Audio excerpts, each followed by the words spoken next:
Guy disappears on his way to his daughter's birth. Part 1. This is my first post here, so I'm sorry if I got anything wrong. This is a case that's been intriguing me ever since I first heard about it because it's just so bizarre and cynical in a way. It's from Poland, so I apologize, but there are no English sources. The story: Mateusz Kawecki is a 30-year-old Polish man from a small village called Hutkow, in southeastern Poland. He's been working in Hanover, Germany as a construction worker for about 5 years and lives with his father, who also works in Hanover. Mateusz has a long-distance relationship with his Polish fiancée, who is expecting, and lives in a village called Lipia Góra in northwestern Poland. As his fiancée is about to give birth, Mateusz sets out driving his 1998 BMW 525 from Hanover, Germany to Lipia Góra, Poland, after work at around 11:30 p.m. on March 28, 2018 and is due to arrive at around 8 to 9 a.m. the following morning. It's a 647 kilometers, 402 miles, drive. However, Mateusz never makes it to Lipia Góra. According to his father, he calls Mateusz at around 10:30 a.m. on March 29 and tells him that there was terrible traffic on the way, that he waited a total of 2 hours in traffic jams due to accidents and that he was around Szczecin at that point.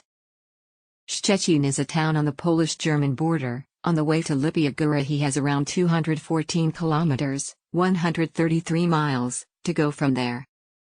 Please note that the German-Polish border isn't staffed and there are no checks, although there are cameras that can apparently read license plates.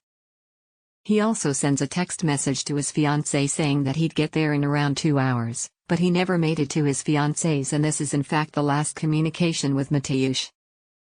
Becoming increasingly worried after unanswered calls to Mateusz, the fiancée gets in touch with Mateusz's sister, who also lives in Hanover, at around 5 p.m., but no one is able to get through. His phone rings, but he doesn't pick up.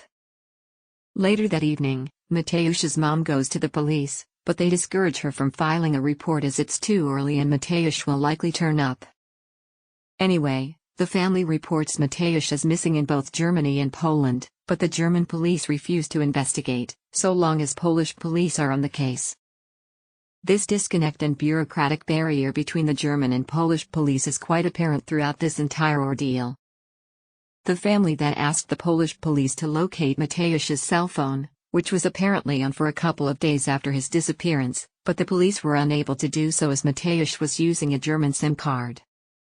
German police, again, can't locate his phone either, as Mateusz disappeared in Poland.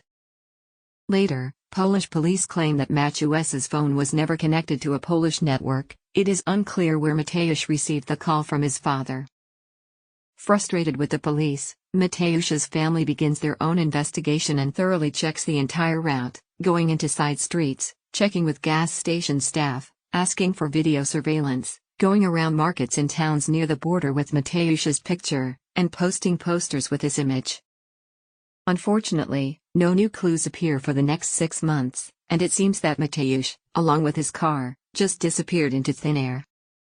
The family is featured on TV multiple times and complains that the police are not doing enough and not taking the matter seriously. On September 12, a neighbor comes to Mateusz's mom to ask about their barn, as it has been smelling for a while, since July at least, and the neighbors are starting to complain. They think it's probably a dead animal, but can't quite locate it.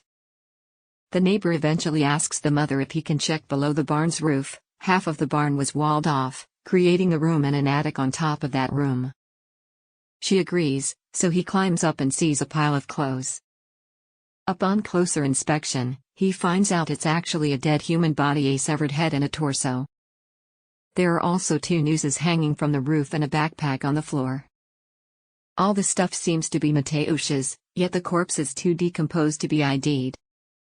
Mind you, in March, Mateusz wasn't headed for his family's house in the southeast of Poland. Instead he was headed to his fiancée's in the northwest. It's a 635 kilometers trip between the two, basically from one side of the country to the other, and his home village was about as far from Germany as you can get in Poland.